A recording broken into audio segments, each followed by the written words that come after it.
Brought to you by ExpressCare Health and Skin Center. Get in, get out, get better. Welcome back to Healthy Living. Bipolar disorder is a mental condition that causes a person to fluctuate between mania and depression. It's characterized by unusual shifts in mood and energy levels.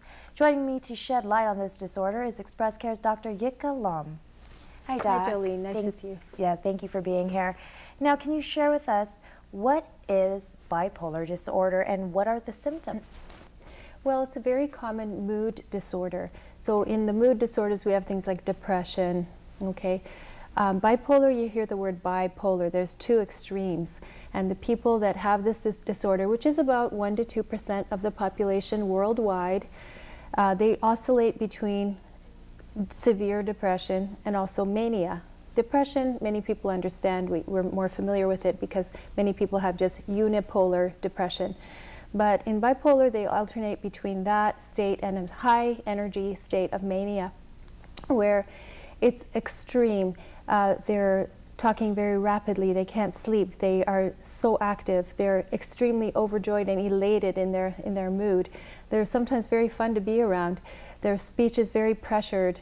They do a lot of reckless and sort of sometimes dangerous things, but very impulsive behavior. For example, shopping too much and being very promiscuous and spending too much money and just sort of extreme of behavior, which impairs their ability to function. And it has to last at least a week on the manic episode. And then they might come down from that and go back down to depression and be in depression for a while or be in the normal range for a while. So it's something that's very individual and changes within that person and varies from person to person. So how does a person become bipolar? Yeah. Well, actually, it seems that most of it is genetic. Of course, there can be environmental triggers, but if you have a parent with bipolar affective disorder, the chances of you having it is about 7 times the average in the population. So there's a much higher risk if you have a family member with bipolar. Okay, but how do they detect bipolarism? Most of the times it's detected because of the manic side. The depression side, people can be treated for depression and successfully, improve and be normal for a while. But when it's picked up is usually when they go into the mania phase of that very unusual and crazy sort of behavior.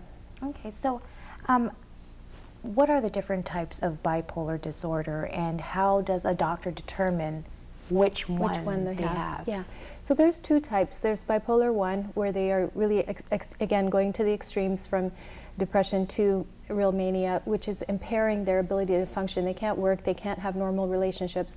And then there's bipolar affective 2, where the mania part is hypomania. It's not as extreme, meaning that they may be very excited and get a lot done in their projects and be a little wired up and intense, more so than they normally are, but it will not necessarily impair their functioning.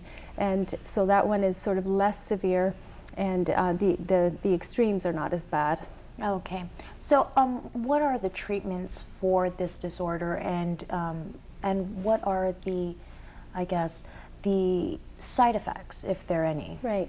So this is a disorder that's very well treated with medication. It's not something you can talk somebody out of being manic or even being depressed. They may go to therapy to help deal with the consequences of being bipolar. For example, they're functioning with their families or at work, or to help them self-regulate as far as discovering what their own triggers are, making sure that they have a correct lifestyle, all of those things. But it is something that needs medication. So if you know somebody who's living with bipolar, they truly need to be on medication if they're having symptoms. When they're in a remission phase or more normal, they may be weaned off, but they have to be carefully monitored, because as we all know, it's very difficult sometimes to notice our own moods. So it's very good if we have somebody looking in and checking on us if we have bipolar disorder. As far as side effects, people are always concerned about side effects, but there's a bigger side effect of not treating this disease. For one thing, in the depression side, it can be extremely severe and lead people to suicide. And that's, of course, something that we want to avoid. On the other hand, the mania is impairing their life, their ability to earn a living and function normally in society with their families and friends. Again, that needs to be treated. So the side effect of not treating it is much more severe than any side effect they might have of medication. The medications these days have evolved to the point where they're very safe, very well tolerated. Typically, the problem with treating bipolar people is not that the medicine doesn't exist, it's that the person is resistant, because part of it is, in the mania phase, is that the person has a grandiose sense of themselves. They feel superhuman, you know, because they are achieving more than most in that phase of their time.